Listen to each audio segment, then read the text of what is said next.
Listo, Listo, gracias. listo. Gracias, Juliana.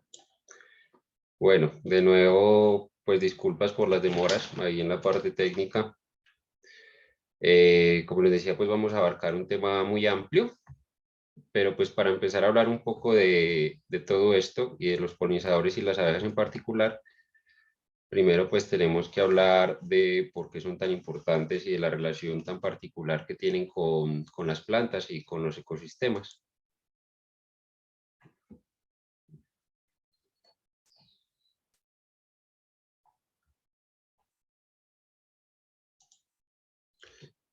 La polinización es el proceso por el cual las plantas con flores se reproducen.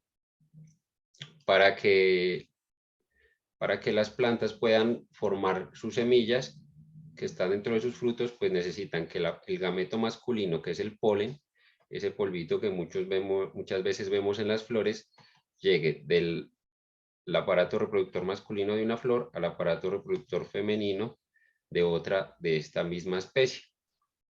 Este proceso se puede dar de muchas maneras. En ocasiones es facilitado, por ejemplo, por el agua o por el viento, pero como podrán imaginarse, es un método que termina siendo muy ineficiente, porque no hay una forma de que esto sea como muy dirigido.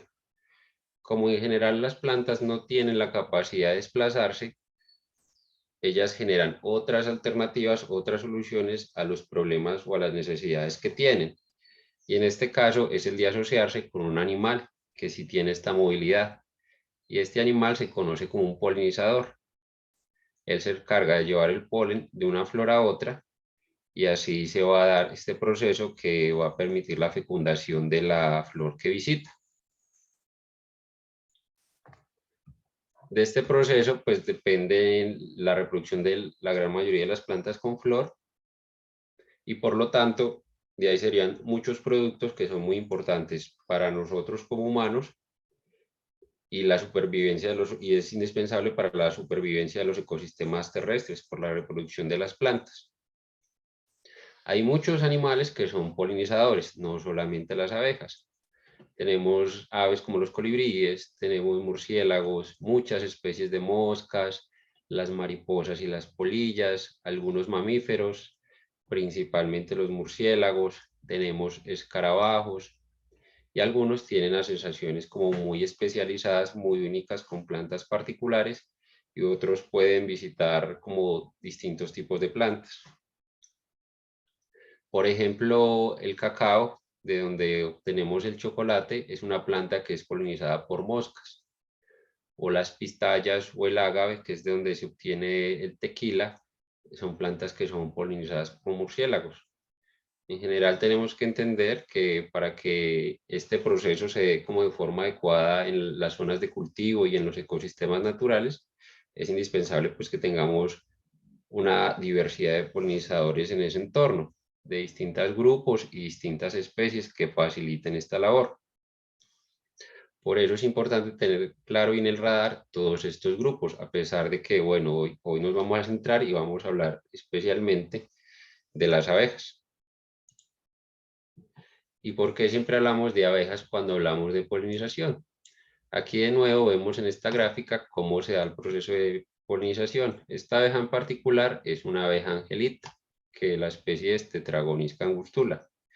Aquí vemos cómo llega, visita esta flor de este árbol, queda impregnada con el polen, que recordemos que es la parte reproductiva masculina, como lo que para nosotros serían los espermatozoides, y visita esta otra flor de la misma especie de planta. Y así lleva polen de una flor a otra y permite que se dé la polinización cruzada, o sea, que es un intercambio de material genético del árbol de la izquierda con el árbol de la derecha. Así es que ellas facilitan este proceso. ¿Y por qué siempre nos centramos más en las abejas o siempre escuchamos que se habla mucho más de las abejas que del resto de grupos de polinizadores? Esto es básicamente porque a diferencia de todos estos grupos que ya vimos, las abejas son completamente dependientes de las flores. La mayoría de estos otros organismos, estas recompensas que pueden obtener de las flores, que básicamente son dos, o este mismo polen que pueden usar como alimento, o el néctar, que es una solución azucarada que la planta ofrece como recompensa, como un regalo o un atrayente para estos organismos. Entonces, todo este grupo de animales lo que hace es aprovechar esto como una fuente de alimento, pero a su vez tienen como una dieta mucho más amplia. Se pueden alimentar también de fruta, de insectos, de muchas otras cosas, aparte de lo que obtienen de las flores. Mientras que las abejas, en su grandísima mayoría, con unas muy contadas excepciones, son completamente dependientes de las flores para su alimentación. El néctar, que es la recompensa de la que estábamos hablando, es una solución azucarada, entonces es un carbohidrato, o sea que en la dieta de nosotros como humanos sería lo que corresponde a las harinas y a los azúcares, la yuca, la papa, el arroz, mientras que el polen, si bien también tiene como otros compuestos, y el polen es principalmente su fuente de proteínas y de grasas. Es como lo que para nosotros serían los granos, los lácteos, también, por ejemplo, los cárnicos, todo esto. Y de estos dos productos es que ellas obtienen pues su dieta y los elementos que necesitan para su alimentación. Aparte hay una peculiaridad y es que ellas no consumen el polen tal cual lo obtienen de las flores, sino que lo someten a un proceso de fermentación controlada. Así como cuando nosotros hacemos el yogur o la cerveza o el pan, ellas también tienen una asociación particular con bacterias y levaduras que hace que transformen ese polen en otro alimento que a veces se conoce como sabura o pan de abeja. Y en ese caso, ellas se van a alimentar, por un lado, ese polen que ya procesaron estos organismos y por el otro de estos organismos en sí. Entonces, su dieta también depende de esos organismos que ellos cultivan, pero pues igual para poder alimentarlos necesitan acceder al polen que está en las flores. Las abejas son un grupo extremadamente diverso. Aquí vemos solo como unos pocos ejemplos de los distintos grupos de abejas que pueden existir, por ejemplo, en nuestras zonas. Aquí en una caricatura puse básicamente la imagen que usualmente nos llega a la cabeza cuando hablamos de una abeja. Y eso en realidad hace referencia a una única especie, que es la abeja melífera común, la abeja de la apicultura, que su nombre técnico es Apis mellifera. Muchas veces, por ejemplo, cuando hacemos los procesos de extensión en los colegios, los talleres, es una pregunta que hacemos como a los niños y a las niñas, como qué características creen que definen una abeja. Y normalmente llegamos a tres, que es como sus colores, que son así amarillas con rayas negras, el aguijón que tienen y el veneno que pueden inyectar. Bueno, cuatro, la miel que producen y la forma en que viven, como en esta organización social compleja, con una reina, con una colmena, pero resulta que ninguna de esas características es como algo consustancial a lo que es una abeja. Hay muchas abejas que no cumplen con estos requisitos. Por ejemplo, tenemos esta de acá, que es la abeja angelita, que ya vimos en la otra ilustración. Tengo una duda, ¿ustedes ven el cursor cuando yo lo muevo para saber eso? Sí, Sí, Sí, sí sí lo se ve. vemos. genial. Listo. Entonces tenemos la abeja angelita, que es una abeja de un grupo que se conocen como los meliponinos. Ese es el nombre técnico y comúnmente la llamamos abeja sin aguijón, porque tienen esa estructura atrofiada, no es funcional. Entonces ellas producen miel, viven en grandes pues en grupos familiares así grandes y complejos con una reina, pero no tienen el aguijón. Tenemos aparte abejas que tienen una gran diversidad de colores. Si bien, por ejemplo, esta, la angelita, tiene un patrón de coloración distinto, pero básicamente sigue siendo como amarilla y negra, hay una gran diversidad. Por ejemplo, los colores metalizados, especialmente el verde, son relativamente comunes en muchos grupos de abejas. Esta que vemos acá es una abeja de las orquídeas, género Glosa. Estas dos son dos alíctidos, que las llaman abejas del sudor. Esta es una Ovoclora y esta un Agapostemon. Eh, Tenemos también muchas otras coloraciones, como esta abeja oscura, que es una abeja silocopa de un color negro. Esta abeja que es de un color pardo, que es una perdita.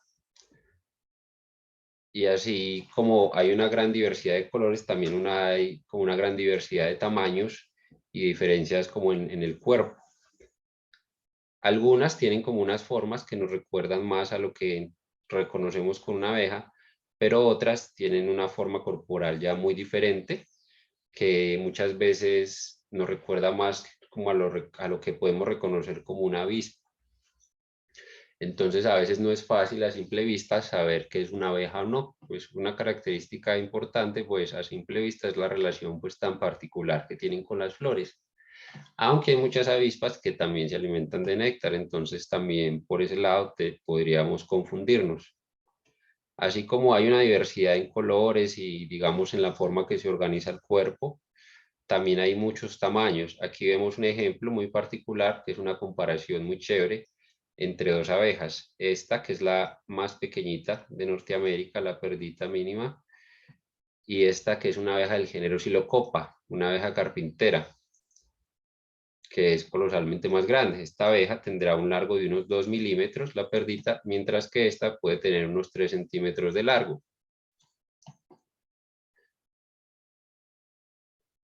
Estas abejas del género Psilocopa sí están presentes como en nuestra región, pero pues otras especies, creo, no sabría si esta, pero sí otras especies, mientras que si no estoy mal, esta sí no la tenemos. Esta es de un documento que usamos pues en varias referencias gráficas que se llama V-Basics, que es como un documento de divulgación sobre las abejas en Norteamérica. Para las personas de pronto que tengan la facilidad de manejar en inglés y les interese, lo pueden rastrear y pues, es una información como muy simplificada y aparte pues tiene unas gráficas, unas ilustraciones pues muy bien logradas y que hacen el documento como muy digerible.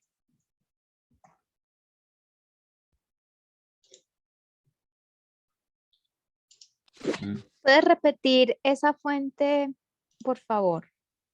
Se llama Bee Basics, como abejita y básico. Mira, aquí abajo donde dice ilustraciones, este primer nombre, Steve Buckman, no sé pronunciarlo bien, es como el autor de las ilustraciones. De pronto por ese nombre lo puedes rastrear.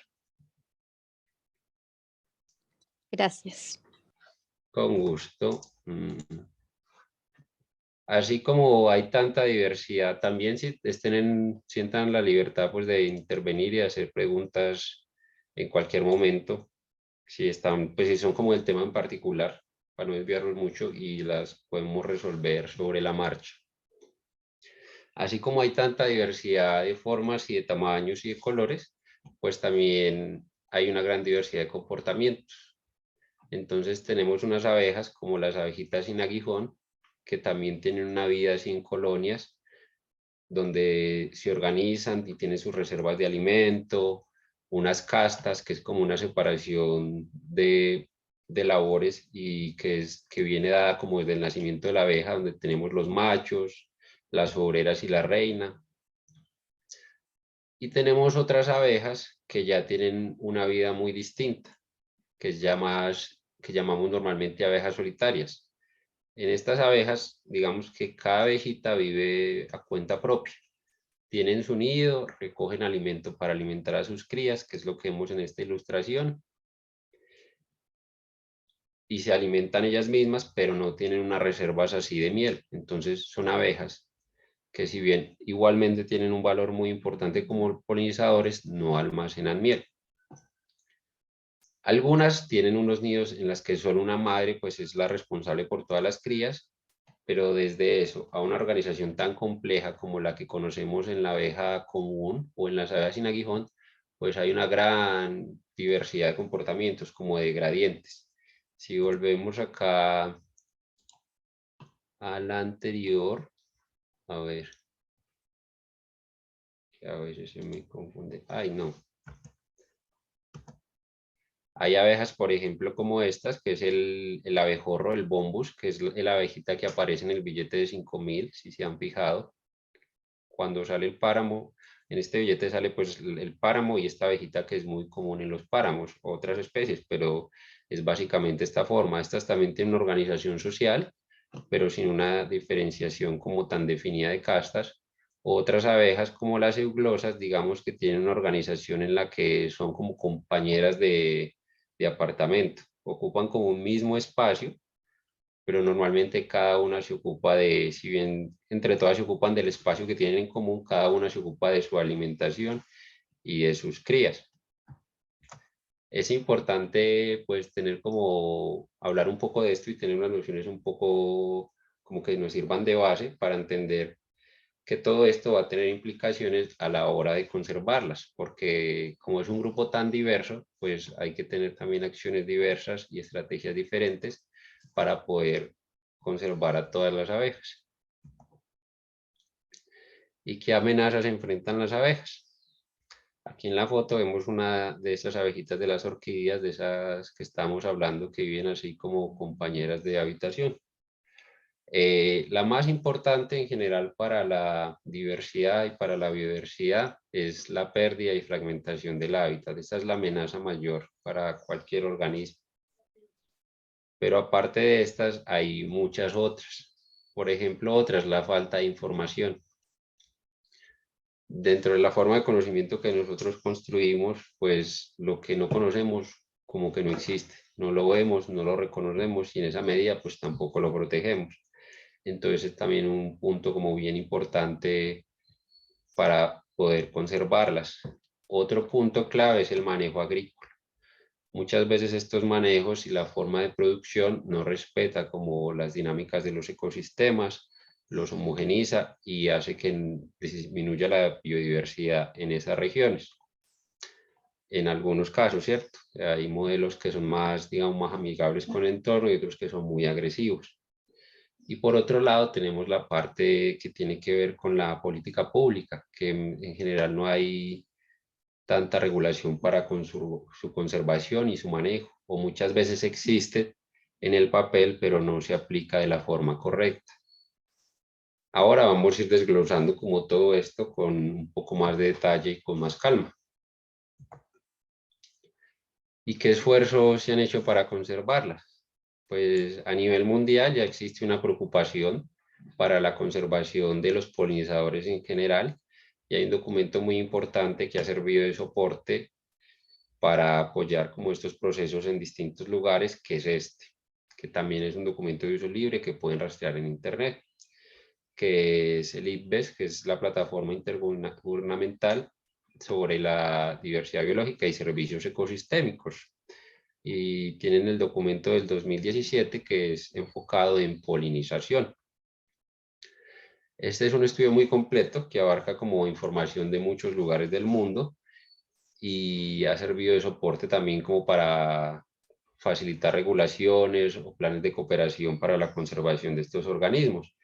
De ahí han nacido pues distintas iniciativas para la protección de los polinizadores y nosotros tenemos la propia para Colombia, la Iniciativa Colombiana de Polinizadores y la ICPA, que es la Iniciativa Colombiana de Polinizadores, el capítulo de las abejas, que es el grupo más estudiado. También hay que recalcar que si bien tenemos poca información de muchos grupos de abejas, digamos que las abejas dentro de los insectos polinizadores son como de los que más tenemos información. Hay unos vacíos mucho más grandes para los otros grupos, como las moscas, los escarabajos.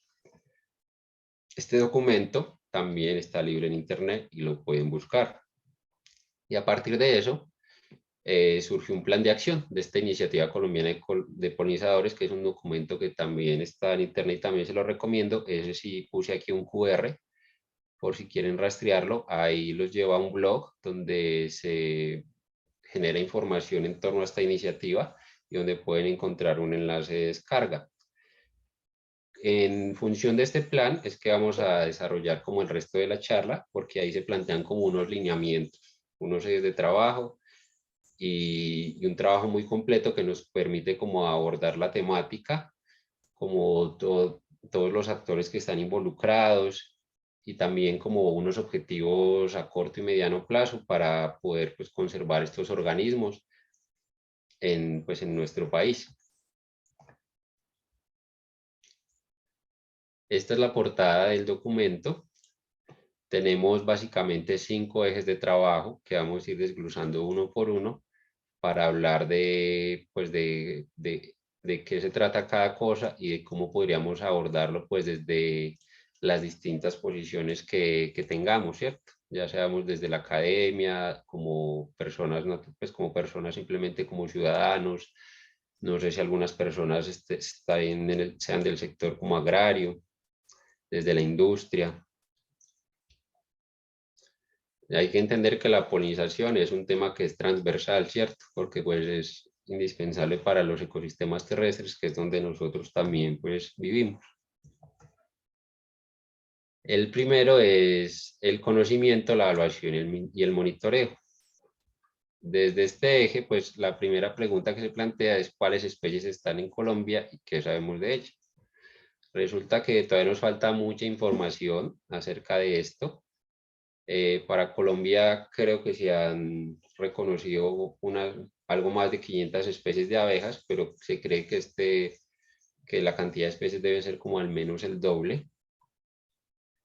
Pero no tenemos información como suficiente para saberlo. Falta mucho conocimiento en lo que tiene que ver de las distribuciones de estas especies, en su taxonomía. Seguramente hay muchas especies que son nuevas y que no se han reportado para la ciencia.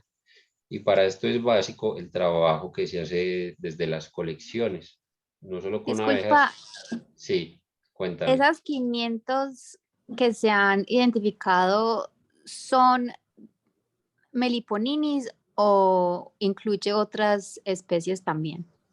De todos, esas son todas. En general, los meliponinos son solo una fracción, ¿cierto?, de la diversidad de abejas que tenemos. Ellos son particularmente pues, como abundantes, digamos, en zonas tropicales, en otras regiones no. Para nosotros, de esas 500 que están estimadas, como una quinta parte son meliponinos. Las otras pertenecen a otras familias. O bueno, no necesariamente a otras familias, a otras tribus, o a otras familias de abejitas, como las aves carpinteras, las del sudor, las de las orquídeas, algunas de las que estamos hablando ahora. Este caso, por ejemplo, esta que tenemos a la izquierda, es una especie que fue descrita hace muy poco, como ven, en el 2020 para la costa caribe colombiana, que es una ceratina. Estas abejitas las conocen como carpinteritas, son abejas que viven y que hacen, que hacen sus nidos en madera muerta. Entonces normalmente son en ramitas delgadas y ellas ahí hacen como unas cavidades, unos túneles donde nidifican, donde tienen sus crías. Como ven, esta especie cogió el nombre de Ceratina macondiana, pues en referencia a la región geográfica donde la encontraron y a la historia de Macondo. Y tiene una distribución que hasta ahora solo se conoce para el Caribe colombiano y de Venezuela. Tenemos que recordar que para todo este proceso de conocimiento y evaluación y monitoreo en los insectos, que es un grupo que ha sido, pues que es particularmente amplio y diverso, son muy valiosos las colecciones entomológicas, que son estos lugares donde se colectan individuos y se montan para su estudio.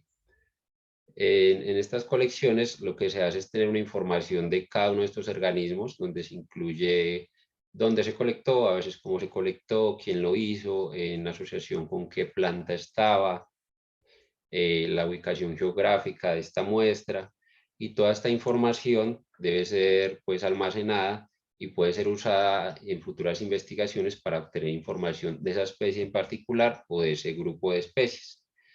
También es muy importante que este material pues debe ser tratado con mucho cuidado, debe ser almacenado de forma adecuada, evitar que se deteriore, porque la idea es sobre todo preservar esa información a través del tiempo, también para respetar el organismo también que hubo que sacrificar para poder tenerlo en la colección.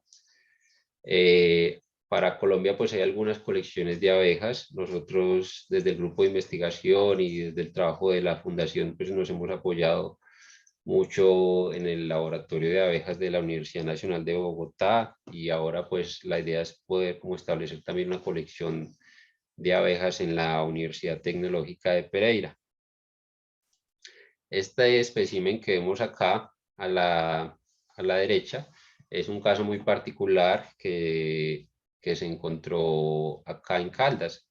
Esta abejita es un meliponino de la especie Plebeia franki, pero tiene una condición muy especial, que es un ginandromorfo. Esto quiere decir que tiene como si fuera un hermafrodita. Este tipo de ginandromorfismo se conoce como ginandromorfismo bilateral. Como vemos en esta abeja, existe la peculiaridad, eso no pasa en todas, de que hay una diferencia de coloración entre machos y hembras. Las hembras son de color como naranja ocre y el macho es oscuro negro. Esta abejita es como si fuera partida a la mitad. Entonces, esta mitad es masculina y esta mitad es femenina. Las causas como este fenómeno pues no son fáciles de determinar, pero es algo que, pues, que ya se había reportado para otras especies, incluso para esta colmena en particular, que eso fue muy curioso, apareció también otro individuo que tenía esta condición, pero en mosaico, o sea que no era partida a la mitad, sino que en este caso particular era su cuerpo en general, era pues como el de una hembra, pero su cabeza era de un macho, era negrita. Ahí también, Disculpa, una sí, pregunta. cuéntame, Em, Juan Camilo. ¿Sabemos qué condiciones puede, o sea, qué pronto pueda, qué tan funcional sexualmente es esta abejita con estas condiciones? O sea, ¿sí se puede reproducir o definitivamente pierde su capacidad de reproducción? En este caso particular no se puede reproducir porque en las abejas sin aguijón hay como una diferencia entre las hembras que se pueden reproducir, que son muy pocas y son las reinas, y las obreras, que son las que se encargan de las otras labores de la colmena. Esta es parte hembra, pero parte obrera, una hembra obrera que no es fértil. Entonces, pues yo podría decir, creo que casi a ciencia cierta, que no es viable. En otros casos, por ejemplo, en abejas solitarias, no sabría. Yo creo que, yo pensaría que son individuos estériles, pero no estoy seguro, la verdad. No estoy seguro, la verdad. A lo que iba, por ejemplo, también con estos casos particulares es que, por ejemplo, poder tener este tipo de peculiaridades en las colecciones también nos brinda información muy valiosa y nos genera pues este tipo de preguntas que nos acaban de hacer y nos puede llevar pues a indagar en torno a eso y a encontrar tal vez una respuesta como a ese tipo de cuestionamientos.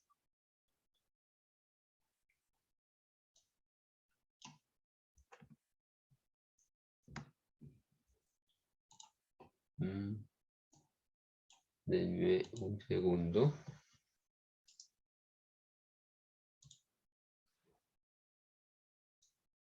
Dentro de este conocimiento también es muy importante empezar a desarrollar como estrategias de monitoreo a largo plazo que nos permitan saber como a lo largo del tiempo cómo van cambiando, por ejemplo, la distribución de estas abejas o sus poblaciones, y esto también nos pueden dar cuenta las colecciones.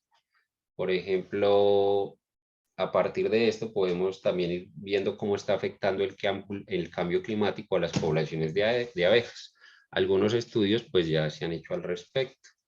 Y como está pasando con otros organismos, seguramente con los cambios en las temporadas de lluvias mayores y menores y con el calentamiento global, pues va a haber cambios en estas composiciones. También es muy importante empezar a reconocer cuáles son las especies que están más amenazadas para tener como más cuidado especialmente con ellas, que es lo que se conoce como el riesgo de extinción. Aquí traje un ejemplo particular de una de las abejitas que aparece en el libro rojo. Los libros rojos son unos documentos de los que se ha encargado su desarrollo el Instituto von Humboldt, donde se reconocen como los distintos grupos taxonómicos, los distintos grupos de organismos, cuáles están como mayor amenaza. En este caso, esta abeja es particularmente hermosa, ¿cierto? Con todos sus colores metalizados, y la llamaron abejita de la Sierra Nevada, porque solo ha sido colectada, al menos para este año 2007, cuando se generó este libro, en 5 localidades de esta zona. Y aparte en lugares que eran muy intervenidos, que habían sido expuestos a deforestación, al cambio en uso del suelo, a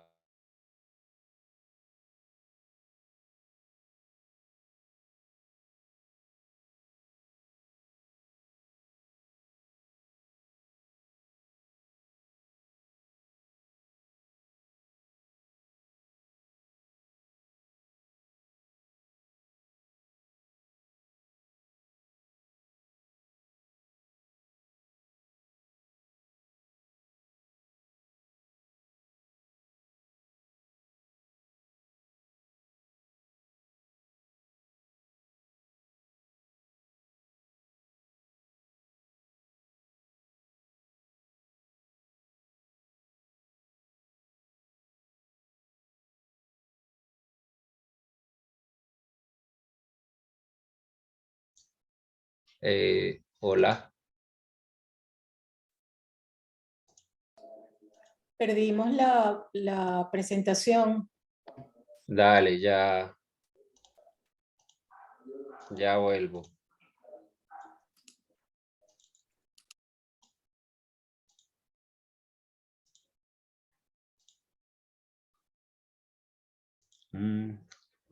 Ahí se me cayó el internet y otra vez me quitaron el acceso para compartir pantalla.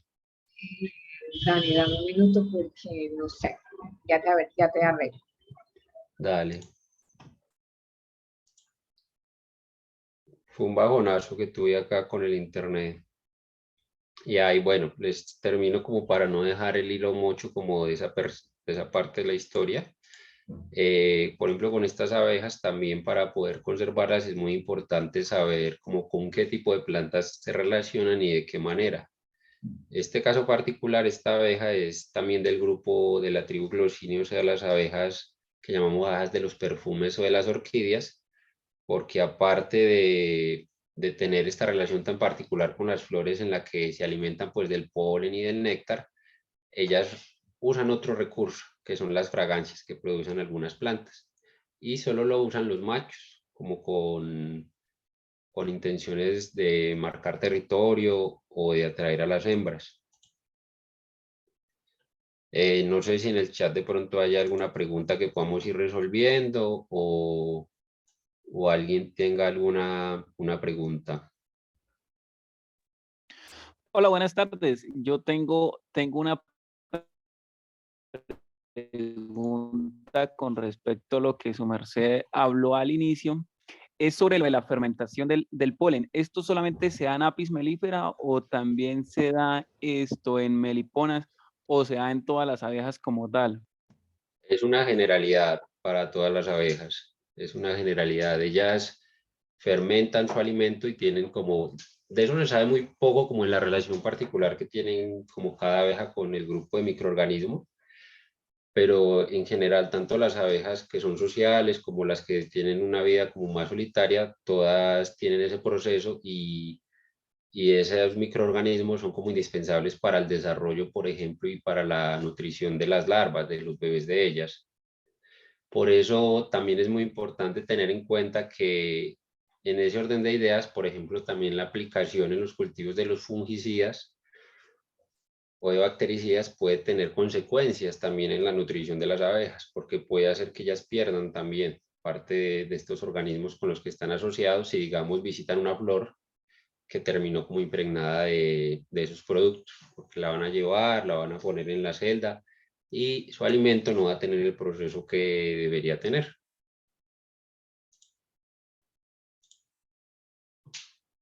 Dani, dame un minuto, ya está entrando Juliana Univirtual para ayudar. Dale. Porque a mí también se me cayó el internet. Oga. Una pregunta de la abejita de la Sierra Nevada de la que estabas hablando. ¿Solo se ha encontrado en la Sierra Nevada colombiana o también en la venezolana? En este documento el que está usando de referencia, que es de 2007, aparecía como la distribución de ella como para parte de Centroamérica, desde Costa Rica hasta Colombia, en la Sierra Nevada de Santa Marta, y ya en Perú. Pero pues ya han pasado unos años. Entonces, a día de hoy no sabría cómo darte esa información. Hola, buen día. Una pregunta. Sí. La abeja que poliniza la vainilla, ¿de qué género? ¿Es una eulosa, como es una orquídea la vainilla, o es una de la tribu Meloponini? No sabría exactamente qué especie es. Yo alguna vez pues también tuve curiosidad como por eso. Si es una abeja como de la tribu de las abejas de las orquídeas, tribu Euglossini. Y no recuerdo bien, pero si no estoy mal, es una que es del género Eulaema, que son abejas de porte más grande. Es de pronto un poquito más parecida a esta que vimos de la Sierra de Santa Marta, Saufresia, que es una abeja mucho más robusta, es como un abejorro de las orquídeas. Por Dani, ejemplo, ya. con la... Ah, genial. Perdón, qué pena, ya. No, perfecto. Listo. Y entonces yo tengo que otra vez empezar a grabar o está grabando. No creo que está grabando. Sí, está Sí, grabando. está dice grabando. record. Listo. Entonces, bueno, estábamos acá en la parte de recolección de fragancias y néctar. También dentro del conocimiento y el monitoreo es, como ya lo estaba mencionando, muy importante reconocer las interacciones que tienen con las plantas, porque hay una codependencia, entonces para conservar una hay que conservar a la otra. Otros dos puntos muy importantes es que este conocimiento pues debe salir de las esferas netamente académicas y debe, por ejemplo, en principio toda esta información que está en estas colecciones debería ser digitalizada y debería ser de libre acceso para la investigación en general. Y también se deben generar materiales de divulgación para que esta información pueda llegar a un público más general, pues que tenga interés en estos temas. Hablando de esto y de esta como transferencia de conocimiento entre grupos, pues traje dos ejemplos particulares desde la experiencia que hemos tenido en la fundación. Uno es un trabajo que hicimos en la vereda con un artista plástico y con la realización de este mural, por ejemplo, donde trabajó como unas ilustraciones de esta abeja en particular, que es como muy característica de nuestra región, es una abejita sin aguijón, la llaman por acá ruminita, cafeterita, es una abeja del género Paratrigona, la Paratrigona rinconi, también está presente en el campus de la UTP. Y aquí pues se generó esta infografía que prontamente les estaremos compartiendo a través de redes sociales, donde hablamos también de esta especie y un poco de la organización que ellas tienen de su colmena y de sus castas. Otra cosa muy... Disculpa, Sí, cuéntame. ¿hay algún documento a nivel nacional colombiano que tenga, o bueno, o por región, como la flora específica de esas zonas y aún más a fondo que tenga que ver con la alimentación de los meliponinis? Hay como documentos aislados, ¿cierto? Hay algunas, por ejemplo, hay un método que sirve para conocer esta información que se llama caracterización palinológica, que es estudiar el polen, a veces que tienen las abejas adheridas al cuerpo o el que queda en la miel o en el polen, para en el laboratorio determinar qué plantas visitan. El polen de las plantas es, digamos, como una huella dactilar. Ellos tienen formas muy complejas, también muy bellas, que hacen que sean como únicos para cada especie. Entonces, con un proceso de laboratorio, este polen se puede como observar y determinar como qué especies visitaban esas abejas. Hay algunos trabajos particulares para meliponinos. Por ejemplo, para Angelita, sé que se hizo uno, que lo hizo Diana Obregón. Ese pues yo creo que se puede rastrear en internet. Y para también abejas del género melípona, para melípona, creo que ahí la llamaron melípona burnia en Cundinamarca. Desde la fundación también estamos ahorita pues haciendo parte de ese trabajo con algunas especies de la zona, pero apenas estamos como recopilando más información y analizándola. Para Taganga creo que también hay un trabajo, pero enfocado como a abejas en general, no solo Meliponini. Y te invito a que revises el ICPA, la Iniciativa Colombiana de Polinizadores Capítulo Abejas, que tiene un anexo al final, donde aparece una gran cantidad de plantas, como que han sido reportadas en estudios con las interacciones con abejas específicas. Es como una lista, unos cuadros muy extensos que pueden ser como tediosos de leer, pero que pues tienen información que también puede ser útil y valiosa para pues, saber un poco más de esas interacciones. Eso hasta donde es como lo que conozco por ahora. Gracias. Igual es posible que haya como más información al respecto. Dani, por acá te tienen una pregunta. No sé si la leíste. Cuéntame. ¿Hay alguna base de datos disponible respecto a las plantas resinosas para abejas nativas o abejas en general?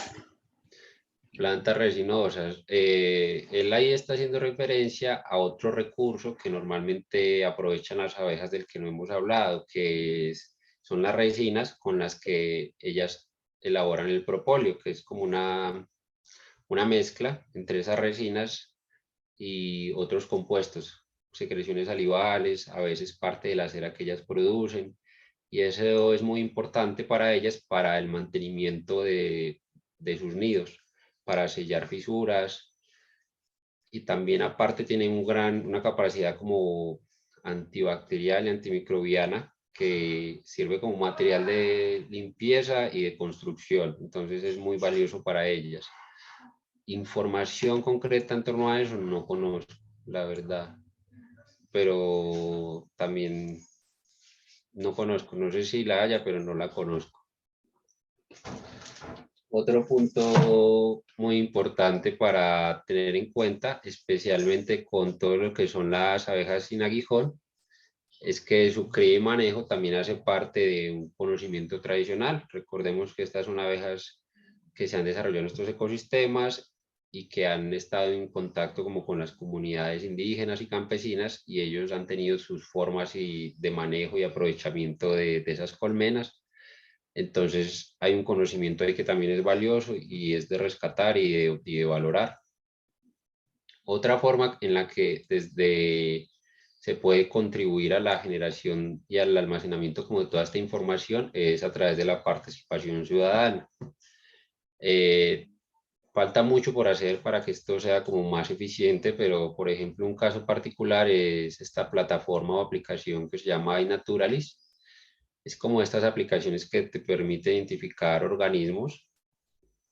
Aquí puedes identificar cualquier tipo de organismo, ya sea planta, hongo, insecto, y te arroja unos datos básicos. Ella te ayuda como a saber de qué especie se trata. Con algunas cosas es mucho más fácil que con otras, por ejemplo, con grupos muy estudiados como mariposas o como aves, te puede dar una información como más certera, pero en grupos como las abejas, digamos que no hay una información tan sólida, y aparte muchas veces las diferencias como entre una especie y otra pueden ser muy mínimas, que sean como de ver ya el estereoscopio, pero igual nos pueden dar como una información básica, al menos del género o del grupo a la abeja que pertenece, y esa información va a ser de libre acceso en esta plataforma, así que va a poder nutrir, no, tal vez no al momento, pero puede que en el futuro procesos de investigación sobre la distribución de estos organismos. Aparte, digamos, puedes hacer notas de, por ejemplo, en qué planta la viste, y puedes identificar también la planta con una foto independiente.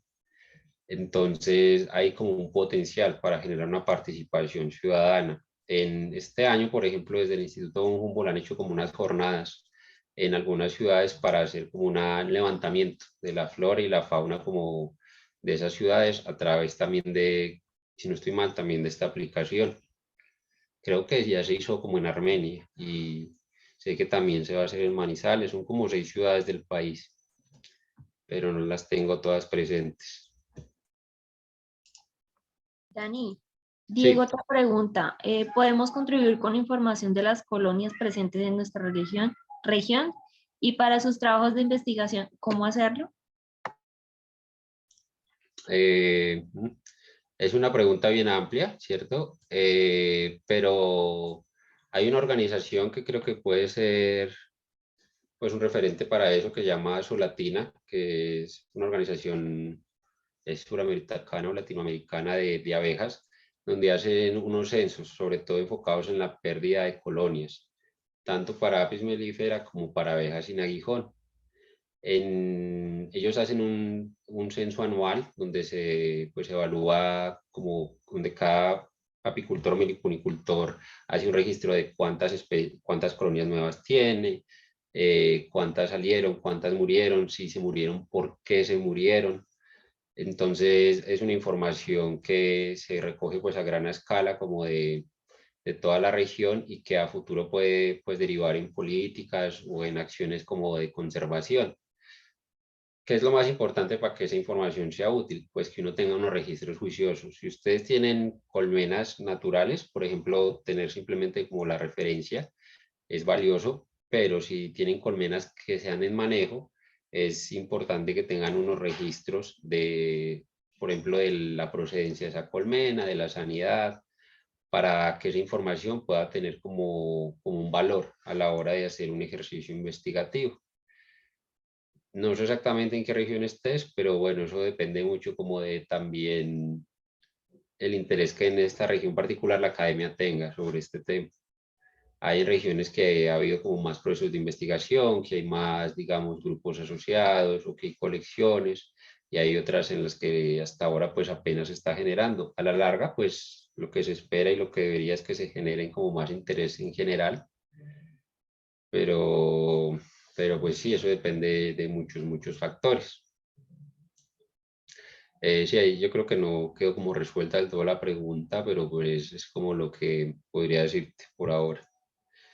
En cuanto a la valoración del servicio ecosistémico de polinización, esto hace referencia a, normalmente se maneja como en términos no solo económicos, sino también como culturales estéticos, pero es como el, sí, el valor que tiene este servicio para los ecosistemas en sí.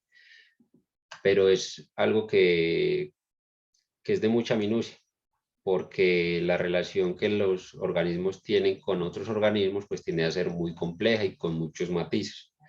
Por ejemplo, hay dos cosas que son muy importantes. Una es que no todos los organismos que vemos en una flor necesariamente son polinizadores. Existe un concepto que es el visitante floral, que es algo que abarca pues cualquier interacción que un organismo tenga con la flor, un animal. Por eso puse este caso particular. Esta es una flor de cera, es una planta del género Clusia, que por ejemplo para recompensa de las abejas lo que le ofrecía es resina. Es una planta que en sus flores da resina, que es el recurso que ellas aprovechan. Y esta abejita está aprovechando ese recurso. Pero resulta que en esta ocasión vimos también una rana. Y la rana lo que estaba aprovechando era un lugar de descanso. Puede que sea un polinizador, pero lo más probable es que no. Y en muchos casos puede que veamos organismos que no sean polinizadores efectivos de esas flores visitándolas, pero no es tan fácil saberlo. Ahorita vamos a hablar un poco más de eso. Por otro lado, hay una dependencia variable a los polinizadores. Hay plantas que son particularmente dependientes de ellos, mientras que otras no. Por ejemplo, el grupo de las pasifloras, donde están la gulupa, la chulupa, el maracuyá, las curúas, son particularmente dependientes de la interacción con los polinizadores para que se forme el fruto, mientras que otras como el café o el tomate se pueden beneficiar de la polinización, pero también se pueden como autorreproducir, autofecundar. Aquí vemos un ejemplo que es como una abejita transporta el polen de flor en flor en las flores de la chamba. Esta es una abejita, pues esta ilustración es una abeja del género Melípona. Este también es un documento muy interesante que es polinización como en cultivos promisorios, en el que se hace como un estudio para 3 cultivos, como con potencial. La chamba, que es un tipo de guayaba, pues que sobre todo se cultiva en Boyacá, en el Valle de Tenza, la chulupa y el lagraz.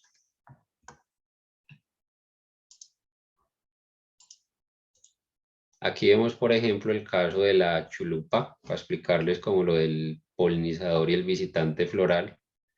Esta es como la arquitectura de esta flor, que es bien particular. Aquí vemos cómo viene esta abeja, que es una abeja carpintera, una abeja bastante robusta y bastante grande. Aquí en la base de la flor es donde ella ofrece el néctar. Entonces, ella viene por el néctar y al acceder al néctar tiene contacto con las partes reproductivas de la flor y queda impregnada del polen. Ella sale de la flor impregnada del polen, visita otra y se da la fecundación. Mientras que si la visita una abeja más pequeña, como por ejemplo una apis o un meliponino, puede aprovechar los recursos, pero sin ser un polinizador efectivo de esa flor. Puede que accidentalmente caiga polen y cuando llegue a otra, pues logre como tener contacto con la parte femenina, pero no es que sea un polinizador en realidad eficiente para esa planta en particular. Para poder determinar si efectivamente pues la dependencia y la relación que una planta tiene con los polinizadores, es necesario pues desarrollar un proceso experimental. Este es el que hicieron, por ejemplo, en ese trabajo del que estábamos hablando. Cogieron unas plantas y dentro de esas plantas las flores, antes de que se abrieran, las sellaron, algunas, para tener 5 modelos distintos de experimentación. En el primero, lo que hacían era coger la flor y removerle la parte masculina, las anteras, para ver si se podía formar fruto, aunque no tuviera pues esta parte, que en teoría no debería pues pasar. El caso 2 es cuando se tenía otra flor así emasculada sin la parte masculina y se polinizaba con una flor de la misma planta. El caso 4 es cuando se encerraba la flor completa a ver si ella misma se autopolinizaba. El caso 5 es cuando la flor está expuesta al ambiente y por lo tanto podía ser polinizada pues, por los insectos. Y el caso 3 es cuando la flor estaba sellada sin su parte masculina y era polinizada por otra planta de la misma especie. Entonces aquí vemos que podía haber 4 formas de polinización: la polinización cruzada en forma artificial o por insecto, la autopolinización que se daría acá, y otra autopolinización del mismo individuo que sería acá, pues entre 2 flores distintas, pero del mismo individuo. Entonces, como vemos, pues eso determinar en realidad como la forma en que están polinizando una planta, un animal, un insecto particular, o cómo está dependiendo de los polinizadores, pues no es tan sencillo y requiere pues desarrollar una metodología y tener un trabajo serio y juicioso al respecto. También es muy importante empezar a valorar como el impacto que tiene el déficit de polinizadores. Hay para regiones de Colombia donde ya, por ejemplo, para este grupo de las parifloras que necesitan abejas grandes, ha habido problemas de polinización y se tiene que hacer asistencia con polinización manual. También hay que tener presente que todos los procesos de restauración ecológica favorecen a la conservación de los servicios de polinización. Esta abejita es una abeja del género Trigona y aquí en este caso está visitando una flor de girasol. Es un meliponín.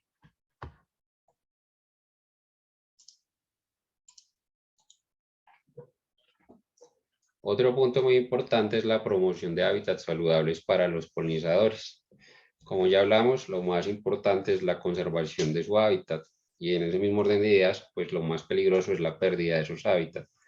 Acá esto es parte de un informe del IDEAM sobre la deforestación en el 2020 con sus principales causas, como las malas prácticas en la ganadería extensiva, la infraestructura, la extracción minera, la tala ilegal, la ampliación de la frontera agrícola, la ampliación de los cultivos ilícitos y la praderización.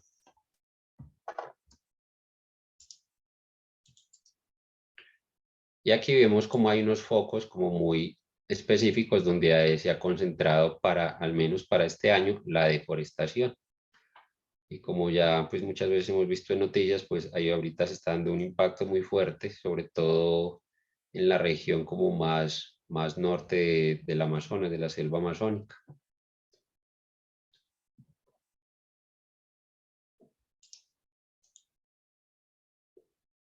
Otro factor de riesgo importante es el uso de agroquímicos en los cultivos. Y aquí vamos a retomar un poco de lo que hablamos de la diversidad de comportamientos y de formas de nidificación de las abejas. En esta gráfica lo que vemos es un modelo de las formas en que potencialmente las abejitas pueden estar expuestas a los pesticidas. Aquí vemos que hay una aspersión a través de una máquina sobre esta planta de cultivo. En este caso, digamos que si las abejas visitan esas flores en ese momento, van a estar expuestas directamente al veneno. Pero no solo las abejas que estén visitando las flores del cultivo, sino también otras abejas pequeñas que pueden estar visitando plantas acompañantes del cultivo como las arbences, o que estén nidificando sin que sean como visibles en el cultivo, como estas abejitas que hacen sus galerías en la tierra.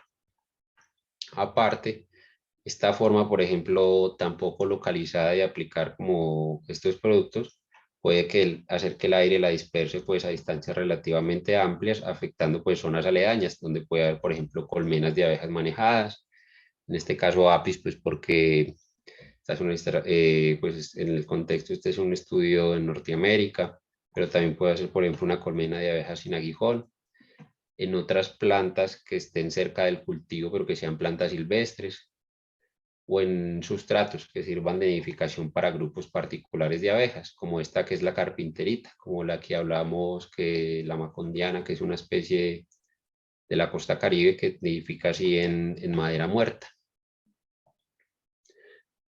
Entonces es importante saber que existe un riesgo y que es importante generar como conciencia y una regulación para minimizar estos riesgos. Eso depende de muchos factores, del tipo de sustancia tóxica que sea componente activo del pesticida, de la forma en que se aplica, qué tan localizado, qué tan poco localizada es, de que se sigan o no las recomendaciones del fabricante, que a veces ni siquiera eso se cumple, a la hora en que se aplique, que no coincida como con las horas en que las abejas estén trabajando, y en la elección obviamente del tipo de producto que se va a hacer. Ahí hay mucha tela para cortar en realidad.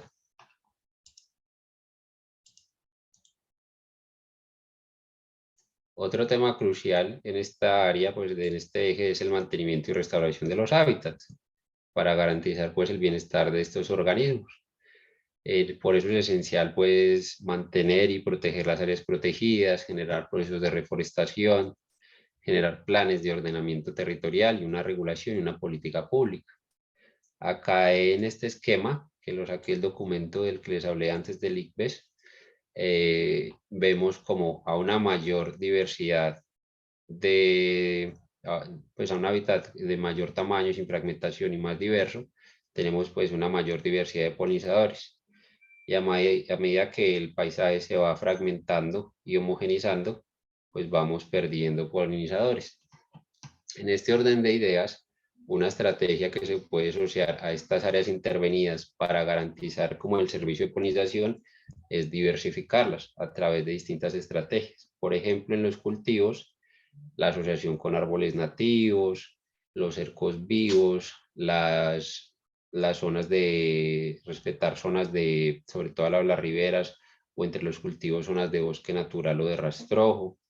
Todos esos son prácticas que a futuro van a favorecer, por un lado, la producción de esos cultivos y por otro, pues la diversidad en general de ese territorio.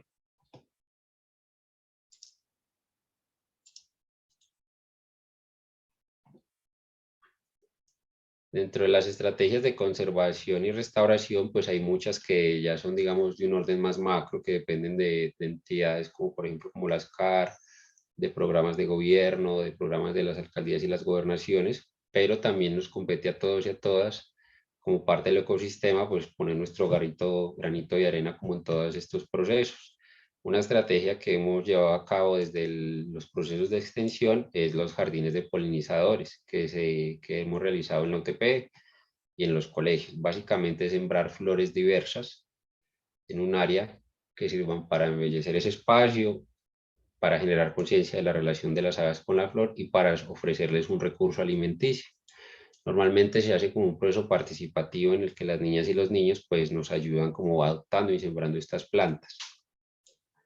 También otras formas de apoyar activamente como estas iniciativas es apoyar a organizaciones de conservación en la medida que nos sea posible, pues difundiendo el material de divulgación, si hay forma de apoyar con donaciones con eso, con trabajos voluntarios.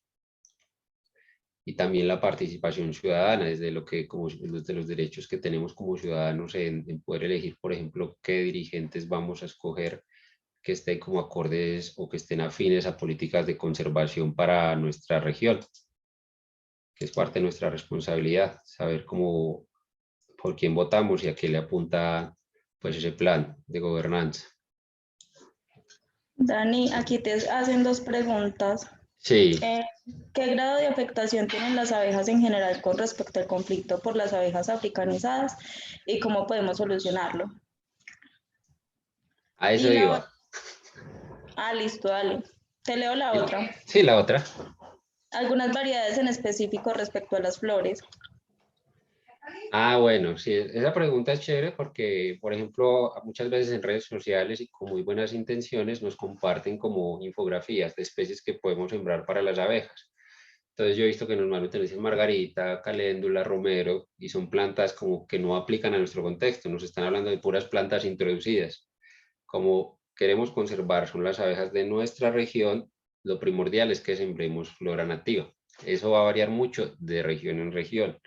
Tampoco es como de paso cerrarle como, o decir que está mal sembrar ciertas plantas ornamentales que son de otras regiones, porque en ambientes, digamos, urbanos o en jardines en zonas así intervenidas también pueden ser una fuente importante de recursos, pero es importante intentar priorizar las especies de la región. Hay grupos de plantas como familias que son particularmente como interesantes, al menos yo conozco sobre todo para los meliponinos. Por ejemplo, hay una que, bueno, que es así, es como para casi todas las abejitas, que son las abejas del grupo de las compuestas o las asteraceae, que son todas las que parezcan tipo margarita, pero hay muchas especies nativas, algunas que son llamativas, por ejemplo, como estos que llaman girasoles mexicanos, como los girasoles, como las zinnias, los cempasúchil, y muchas otras que consideramos arbenses y que son valiosas y también pueden ser decorativas, como por ejemplo los yuyos quemados, las masequías, sino que muchas veces sus nombres cambian mucho de región en región, entonces tal vez para algunos no les diga mucho, ¿cierto? Pero todas las que tengan como esa estructura tipo margarita son muy buenas para ellas. También las plantas de la familia Euphorbiaceae, como las coronas de Cristo, este árbol que le dicen árbol de Navidad, son como muy visitadas por ellas y tienen una floración constante. Árboles de la familia Myrtaceae, que es donde están, por ejemplo, todos los guayabos, son también como llamativos para ellas. Hay una planta que es fácil de cultivar y que es muy llamativa para muchas abejas solitarias y es la que llaman a veces cola de zorro, cola de alacrán o verbena por acá en esta región, que es una verbenácea y es muy chévere para traerlas. Hay otra, por ejemplo, que es la bellísima. Y bueno, y si quieren de pronto buscar más a través de la cuenta de Instagram de la Fundación, tenemos como una sección de floras donde tenemos ahí como por fotografías como esas especies con su nombre científico por si lo quieren rastrear. Y más adelante pues les comparto como el enlace por si quieren verlo. Nos hicieron una pregunta sobre la apis mellifera y más o menos para allá íbamos, que son los impactos de las especies exóticas. Esta no es, cuando nos referimos a especies exóticas, pues esta no es, digamos, como la única, pero sí, digamos, la que tiene, para este caso particular, como mayor relevancia.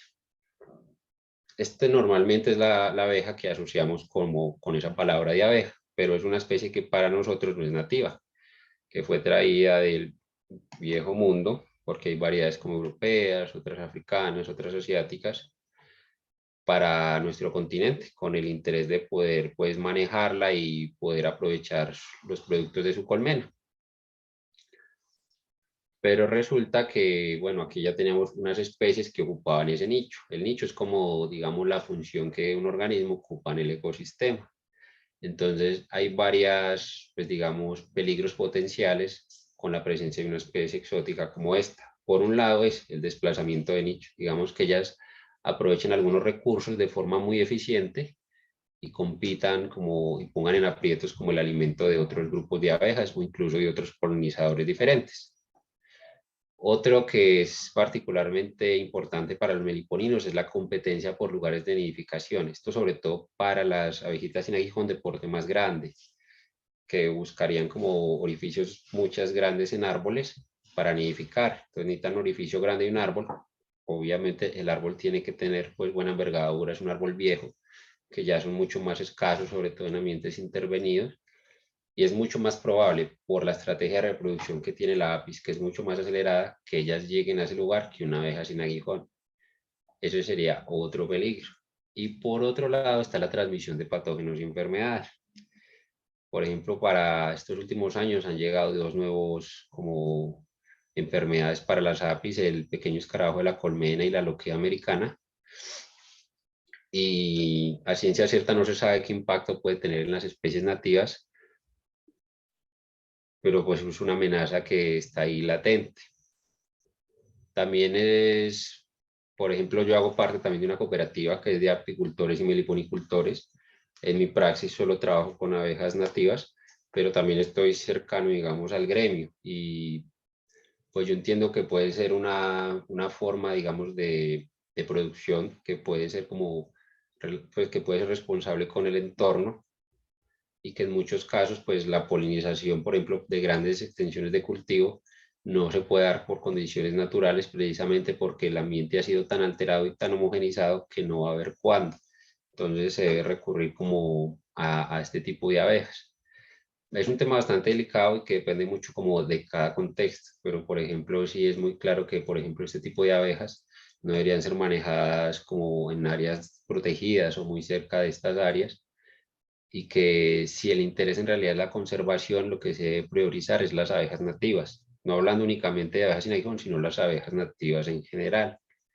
Y es un tema muy complejo porque en la imagen general de la gente, siempre cuando se habla de conservar abejas, pues piensan en esta abeja y creen que estos otros grupos no son como tan importantes o tan valiosos, y al menos para nuestro contexto, pues es todo lo contrario. Entonces, bueno, ahí hay mucho por hacer y es un tema pues bien delicado. Otra parte son las plantas exóticas. Por ejemplo, esta ser una especie que es exótica, muchas veces aprovecha muy bien este tipo de plantas también introducidas y puede generar como una ventaja reproductiva de estas plantas frente a algunas plantas nativas, que también va a estar en detrimento pues de otras poblaciones. Igual es algo muy complejo, que es muy difícil de evaluar y que falta mucha información al respecto, entonces pues no hay como algo tampoco muy claro para decir al respecto, pensaría yo.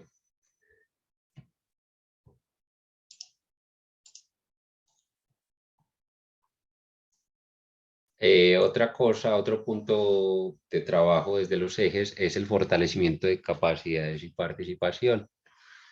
La idea es que desde la conservación de estos organismos se vincule la mayor cantidad de actores, porque pues ya hablamos que la polinización y estos servicios que nos prestan los ecosistemas son transversales como a todos los sectores, desde la academia, el gobierno, las empresas, las comunidades urbanas y rurales y el sector agrícola. Aquí hice como un modelo muy sencillo, como de unas redes en las que cada uno de los componentes interactúa con el otro y donde se juntan se forman nodos. Entre cada uno de estos gremios se puede separar y dividir como una inmensidad de pequeños subsectores. Entonces esto haría que esta red fuera mucho más completa y más compleja. Entonces, entre más nodos tenga, más resistencia va a tener. Y si un nodo falla, pues el resto de nodos van a resistir y van a mantener la red. Por eso es muy importante que haya una conexión de los diferentes actores y una comunicación que sea entendible y clara, que es algo que muchas veces limita como la capacidad de la academia para, digamos, influir en los demás sectores, que se maneja un lenguaje que es muy técnico y que a veces lo que hace es alejar en vez de acercar como a las comunidades o al gobierno o a otros sectores. Pero pues es un trabajo que tenemos que hacer también desde la academia y fortalecer pues esa capacidad de divulgación y de comunicación.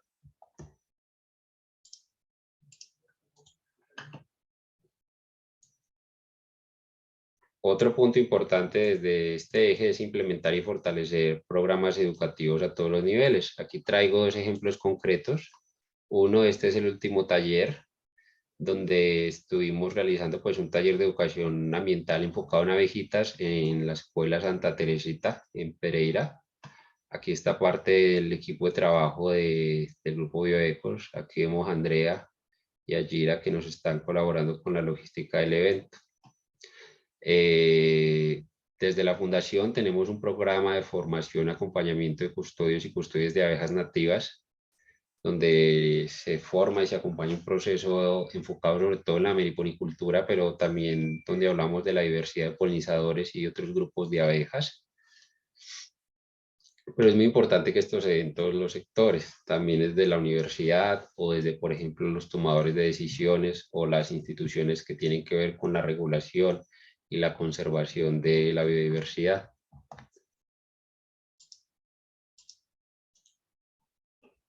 Otro ejemplo que quería traer a colación y es por un evento que está por desarrollarse es esta colaboración entre el colectivo Sembrando y la Reserva Matjú, que están en el Valle del Cauca y han hecho un trabajo pues en muchos flancos por la conservación de las abejas de esta región, sobre todo desde la meliponicultura y también desde la formación y los talleres con las comunidades y en talleres de educación ambiental.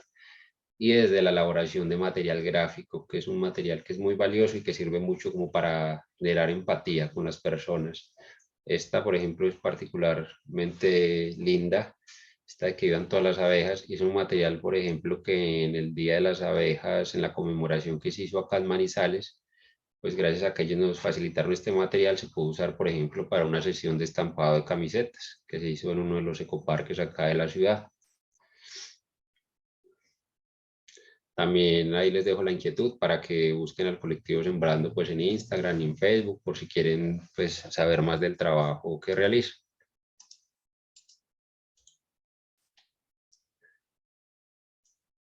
Otro punto fundamental es la incorporación en política, legislación y toma de decisiones. Y acá las alianzas intersectoriales son básicas. Aquí simplemente puse un ejemplo, al menos desde el trabajo de la Fundación Agilcap, que es como la red de interacción que se ha ido generando. Desde la valoración del trabajo que hemos hecho, hemos visto que es como muy crucial y muy valioso generar este tipo de contactos, por lo mismo que les hablaba ahorita, para hacer una red que se mantenga y que sea resistente y resiliente. Y aquí hay actores de muchos tipos, por ejemplo, desde lo académico está el Laboratorio de Abejas de la Universidad Nacional y la Universidad Tecnológica de Pereira. Hay empresas privadas que también le han apuntado como a sus procesos de conservación, como Brisa Verde, que es una empresa agrícola, o Germinato, que es un vivero forestal. Tenemos también otros grupos como la red de ecoparques, otras empresas como Campo Colombia, que también les recomiendo mucho que lo rastreen, que trabaja con abejas sin aguijón, tiene un trabajo de mucha experiencia y mucho recorrido.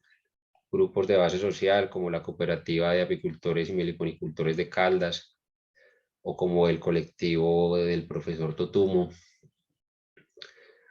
También ha habido como apoyo desde entes como gubernamentales, como la Corporación Autónoma Regional de Caldas, otros grupos así de ONGs como el Jardín Botánico del Magdalena, o la Corporación Prodiversitas, y también apoyos como de otras organizaciones externas como la Rufor Foundation.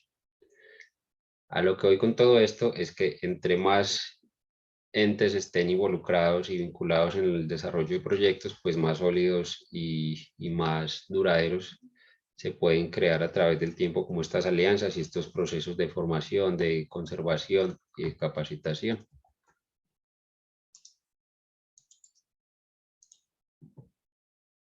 También otra parte importante es desarrollar e implementar instrumentos de gestión. Y aquí traigo pues 5 ejemplos concretos.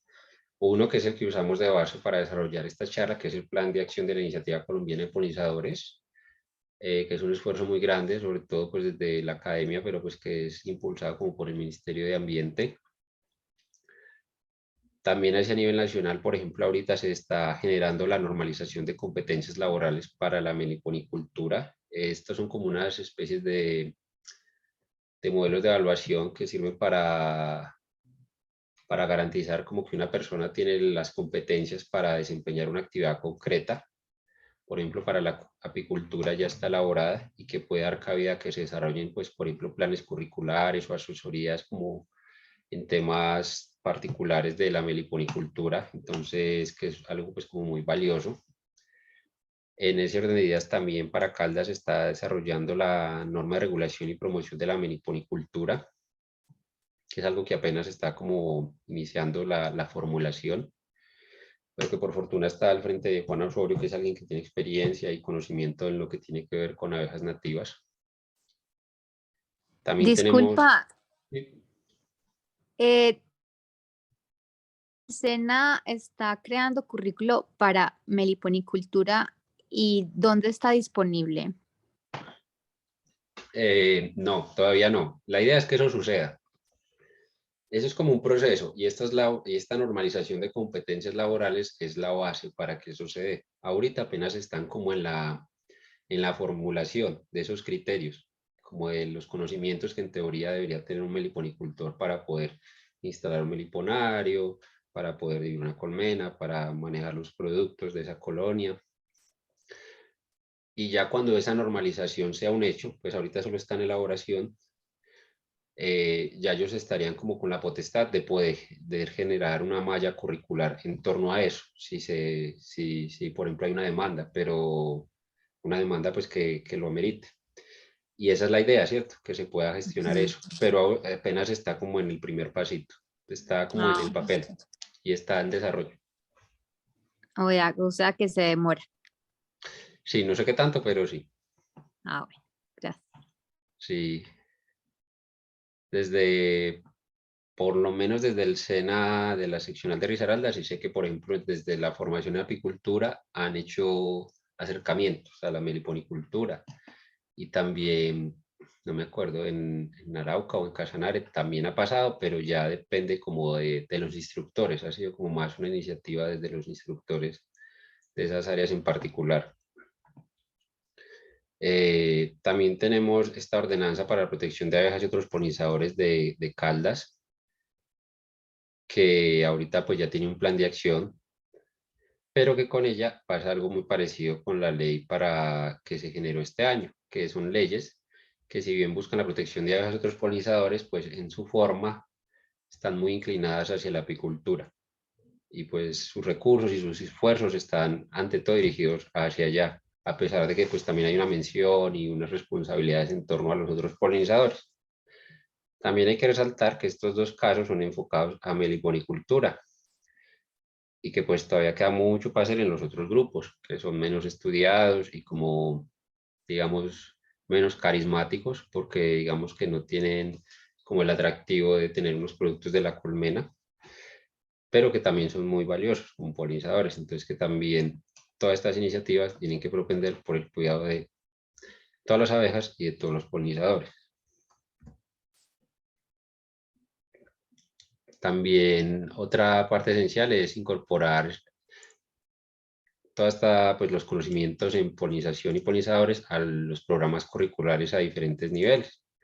Aquí pues volvemos a hablarles del trabajo que se ha hecho con niños y niñas en escuelas rurales, que eso se vincula a los PRAE, que son como los programas de educación ambiental de las instituciones educativas, otros programas como no formales, como el que se lleva a cabo con los carabineritos de Chinchiná, que es un grupo como ambiental juvenil, incluso otros casos como ya proyectos de grado en proceso que se están apoyando desde el grupo de investigación Bioecos con varias estudiantes, como Estefanía y también como Gira y Andrea, que nos acompañan hoy acá. Hay que resaltar que también desde la UTP todo este apoyo se da desde el programa de Medicina Veterinaria y Zootecnia. Y que pues hay que resalto particularmente eso porque pues digamos que no es la carrera que en teoría sería más afina a la parte de conservación, y es lo que se ha enfocado más, por ejemplo, estos proyectos de extensión. Si bien también hay una posibilidad productiva desde la meliponicultura, que tiene que ser pues también tomada con mucho cuidado, ¿cierto? Y con todas las, digamos, responsabilidades ambientales que eso implica. Y muchas gracias. Acá les dejo pues este QR por si quieren ver el Instagram de la fundación y estar como al tanto de más información que vayamos generando, más eventos o del material de divulgación que vayamos generando. Ahí porfa me ayudan si de pronto hay más preguntas pendientes para irlas resolviendo.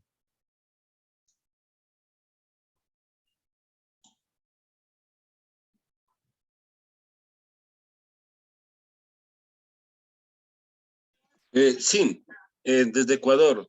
En la selva amazónica de Ecuador, una de las comunidades indígenas, los Shuar, crían la angelita, la tetragonista angostula, si no me equivoco, y utilizan la miel y la venden también para tratar problemas oculares, utilizando 1 o 2 gotas diarias.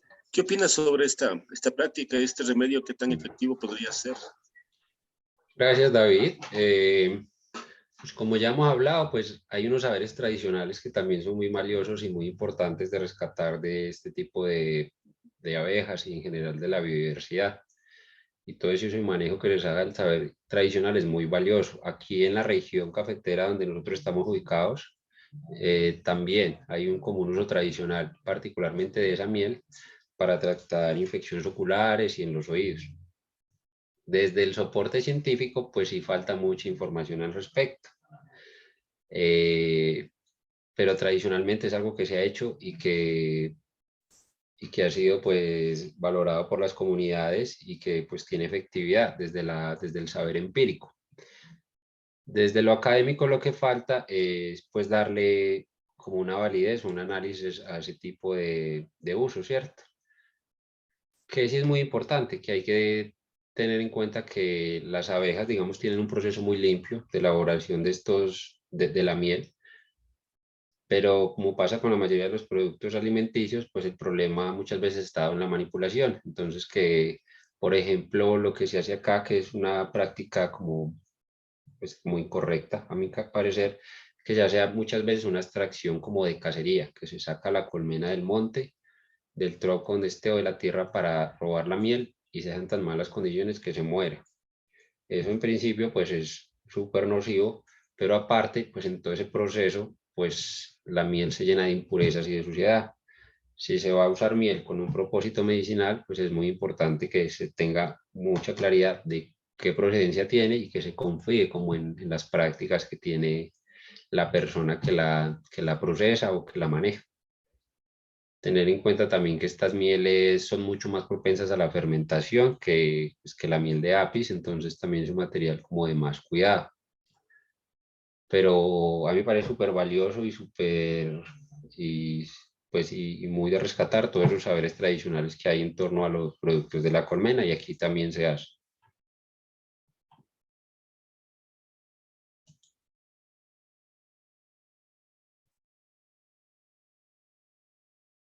¿Alguna otra? Dani, tenemos una pregunta en el chat. Dice, buenas noches, quisiera saber si hay en el Quindío alguna organización de meliponicultores. Gracias. Sí, gracias por la pregunta. No sabría darte respuesta. Yo conozco un par de meliponicultores, pero no una organización como tal. Hace poco con Sebastián, que es un meliponicultor ahí, que también es estudiante de zootecnia de la Universidad del Quindío, me contaba que, por ejemplo, por ley, digamos que a quien le compete hacer la regulación de la práctica de la meliponicultura es la Corporación Autónoma Regional, pero muchas veces desde esa corporación no están como contextualizados con el manejo de estos organismos. Entonces, supe que pues que ha habido como malos entendidos en cuanto a la forma en que se da esa regulación, porque hay que entender que si bien es un proceso de zoocría, donde se maneja fauna silvestre, pues tiene muchas particularidades, como por ejemplo que si bien uno como criador de estas abejas, digamos que dispone una colmena específica como un lugar donde ellas van a estar, como para que uno las pueda manejar, ellas siguen teniendo las interacciones naturales que tienen con su entorno. Ellas van a visitar las flores que quieran, cuando quieran, y van a reproducirse con la población que está en la zona. Es importante que exista una regulación, porque se pueden dar malos manejos, por ejemplo, estas cacerías de colonias que les digo, se puede hacer movimientos indebidos de colmenas, que pueden afectar como transmitiendo enfermedades o introduciendo especies que no son de la zona. Pero hay que tener claro también que pues no se le puede pedir como una licencia ambiental a alguien que simplemente tiene una colmena, digamos, hace 30 años en su casa. Ahí como que me desvié por otro lado de la pregunta, pero no sabría como por dónde orientarte para rastrear esa información.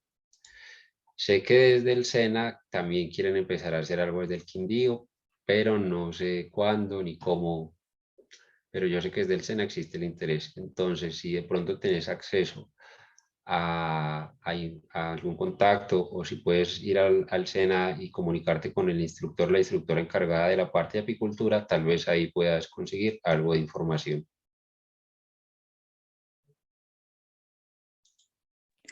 Una pregunta, ¿uno cómo puede hacer para participar en el programa de capacitación que ustedes están ofreciendo? Hola Alejandra, gracias por la pregunta. Pues digamos que al menos desde el proyecto de extensión de la UTP, al menos para este año, el enfoque era en escuelas rurales, pero pues digamos que Siempre como con todas las cosas los recursos son limitados, digamos que la cantidad de colegios que se podían abarcar pues ya se cumplió. Algo parecido nos pasa con la formación de custodios. Y pues por ejemplo para el ciclo de este año ya tampoco pues hay, sí, ya digamos que los recursos ya están agotados para la cantidad de personas que tenemos. En principio, pues la idea de generar todo este tipo de alianzas y, por ejemplo, de que se vincule el SENA y que se genere ese programa curricular sería una ventaja muy grande para poder facilitar eso y tener más personal capacitado como que pueda formar en estos temas, que muchas veces es pues un limitante grande. Ya desde algunas otras organizaciones, pues ya de carácter privado, se ofrecen como formaciones así en meliponicultura, pero pues obviamente pues tienen unos costos, como Campo Colombia o Meliponas de Colombia. Pues esos son los dos que al menos yo reconozco y sé pues el trabajo que tienen y el rigor como en sus procesos pedagógicos. Igual si quieres, pues a partir de la base de datos también puedes escribirnos o a través del Instagram o a través de cualquier medio y sí te podemos facilitar al menos como cartillas, información de este tipo para que te informes. Y si es una Bueno, escuela, muchas si es una gracias. escuela de la que nos estás hablando, podemos hacer, el próximo año tenemos la versión 3 del proyecto, pudiéramos incluirla, si está cerca a nuestra localización, pudiéramos incluirla dentro de las escuelas a visitar. Ah, perfecto, muchas gracias. Y uno desde pues, la sociedad civil, por decirlo así, ¿qué puede hacer como para ayudar a avanzar estos procesos, sea del SENA u otros espacios para la pues para que aprendamos más a nivel nacional sobre el cuidado de estas abejas que son nativas de nuestro territorio? Pues desde la participación ciudadana para aportar ese conocimiento, al menos desde lo que se me ha ocurrido, pues algo muy valioso es lo que les hablaba de como estas aplicaciones, donde vos puedes aportar como con los rangos de distribución de los organismos. Por otro lado, por ejemplo, con instituciones como el SENA, simplemente llevar la inquietud hasta el SENA ya genera como un precedente, como que vos preguntes o escribas en torno al tema, eso va a empezar a visibilizar como que hay un interés creciente en el tema y una necesidad de satisfacer como esa formación que se está buscando. Y se puede hacer ya por un grupo grande de personas, por una organización, digamos, ambiental o de productores, pues va a tener más peso. Pero si se hace como una persona natural, pues también es, digamos, una forma de presión ciudadana que también es válida.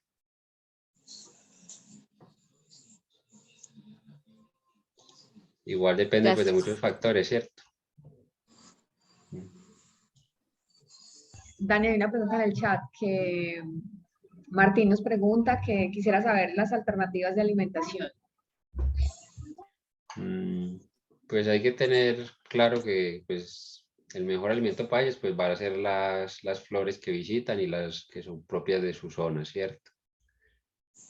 Pero muchas veces cuando hay manejo, a veces en condiciones particulares, digamos de debilidad de las colmenas o cuando hay rescates, pues se necesita suplementar. Lo más importante ahí para decir es que siempre hay que evitar la miel de lápiz, porque puede haber transmisión de patógenos, de virus o de otros organismos que puedan ser perjudiciales para las abejas. En principio, pues sería como un alimento más completo para ellas, pero está ese riesgo, que es latente y que es grande y que pues no vale la pena tomar. Entonces, lo mejor es hacerlo si tienen miel de la misma especie, con miel de la misma especie. Si no, pues un jarabe azucarado como con una proporción 1:1 o 2:1, 2 de azúcar por 1 de agua. Puede ser como una alternativa como para suplementar temporalmente.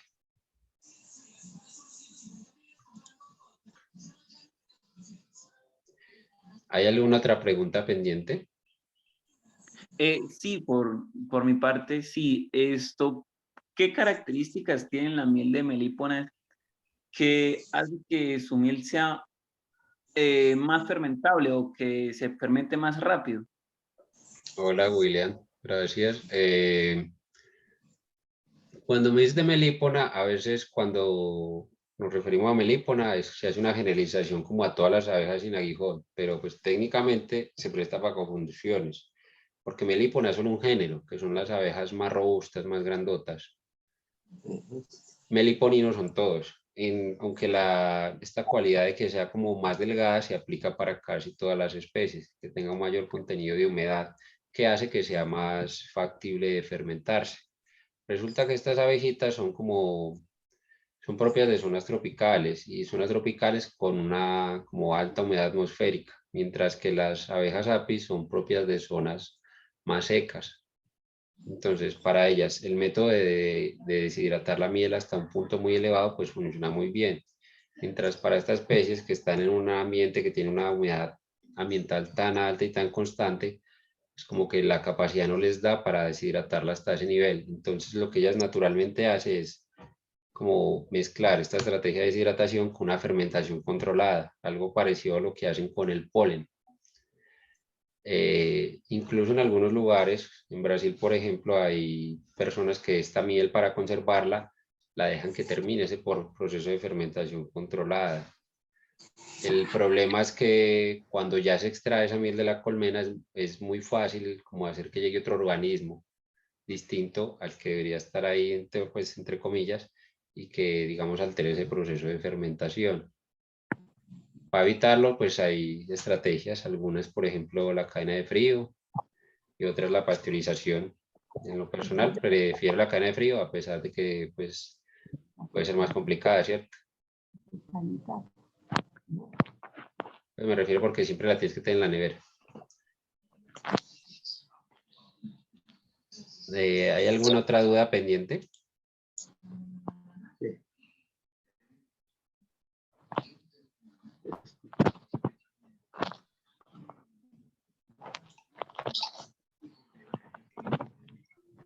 Creo que no, Daniel. David, muchísimas gracias por tu disposición desde Ecuador. Tomé tu contacto, estaremos conectados contándote sobre nuestras abejas y preguntando sobre las tuyas. Daniel, muchísimas gracias por tu colaboración. Cabe mencionar que estamos próximos a otra charla, no sé, en unos 8 o 15 días Daniel nos va a dar otra de estas charlas. Abejas sin aguijón y saberes tradicionales, cordialmente invitados. Como se enteraron, así se van a enterar de esta misma. Vamos a girar la charla por redes sociales. Les agradezco por favor a las personas que no se han registrado en la asistencia que lo hagan. Y lo que necesiten, cordialmente invitados. Vamos a tener nuestra propia página de internet, bioecos.com. Ahí vamos a encontrar la información de las abejas nativas que hemos caracterizado hasta la fecha, características de ellas y fácilmente cómo se pueden pues rastrear en esta parte del eje cafetero. Agradecemos a todos la participación en esta charla. Mi correo se los dejo si quieren continuar sabiendo del proyecto de esta iniciativa que tenemos desde parte de la UTP. Y muchísimas gracias. No sé si alguien más tiene para decir, ahí está mi correo.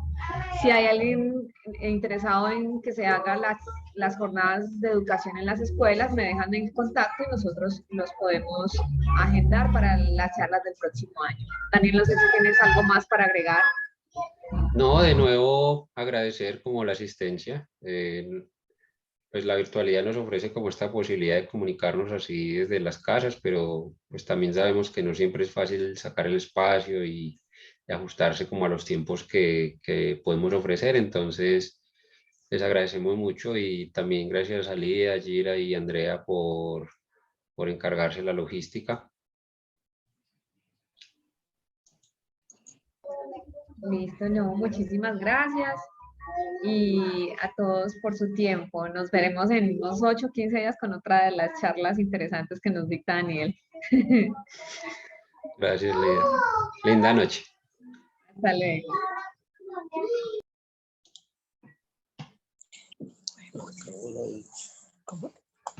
Ahí ya detuve la grabación y bueno, buenas noches. Listo, Dani. Gracias. Chao. Muchas gracias de nuevo. Dani, muy amable. Hasta luego. Hasta luego, gracias.